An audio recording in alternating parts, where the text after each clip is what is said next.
Who's been having a heyday going over the bridge several times over the last 24 hours. His name is Austin Horse. On his bike, and he's going back and forth over the Williamsburg Bridge. Been doing it since yesterday. And he wants to raise awareness about some key issues that are important to him. Let's go to Antoine Lewis. He's at the bridge with more. Hi there, Antoine.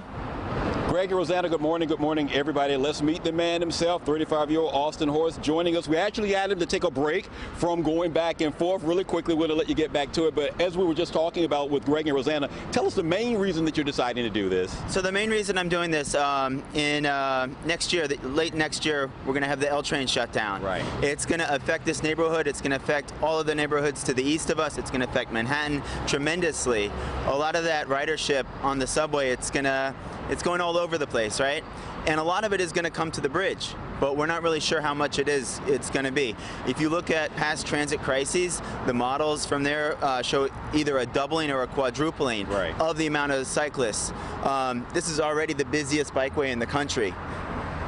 And to quadruple that is just going to be nuts. So we really need to have better access, better infrastructure for everybody who's using this to get to Manhattan, to get to Brooklyn, to get back and forth. That's why Transportation Alternatives is calling for a People Way, which is basically improves the infrastructure, the bike infrastructure along the L train corridor. So a People Way would impact this how? Because it is very busy. We're seeing people coming and going right now. Al, just show us a couple, photojournalist Al Daughtry, just showing us the amount of traffic that's coming through here. So walk us through exactly what a People Way would do. Well, and it's a rainy day.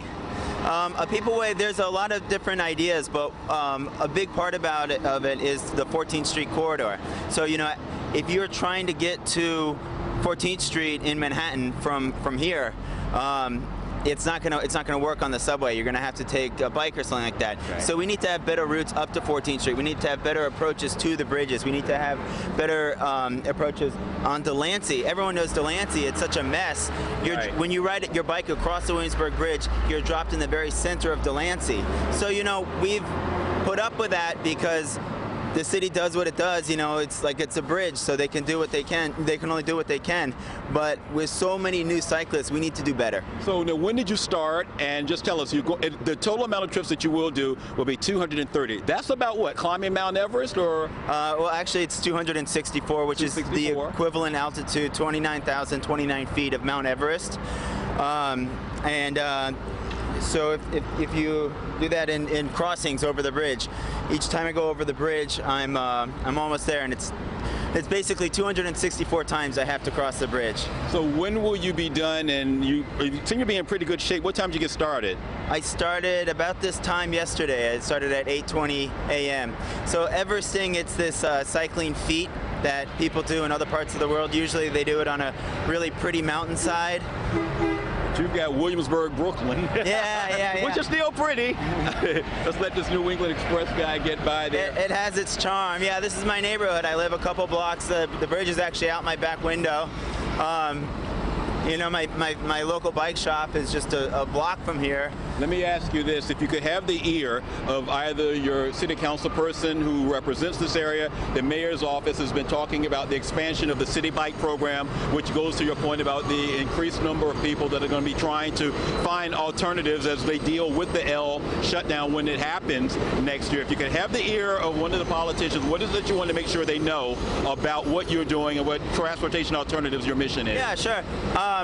You know, I guess a major takeaway would be that if we close 14th Street to private vehicles, if we have a People Way for pedestrians, for a select bus service, all of these things, it's really going to be a boon to the city. It's going to be a boon to everybody who does business or work along there. And even it's really like what we need to have. We need to have this pedestrian mall, this with other transit options. Nobody wants to drive their car on 14th Street. You go out of your way to avoid that.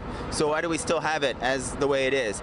Okay, well, we know your legs will cramp up if you've been riding like that, so we want to make sure that you are, in fact, okay. What's your stamina? I saw the banana over there. You got, whatever, you got other stuff?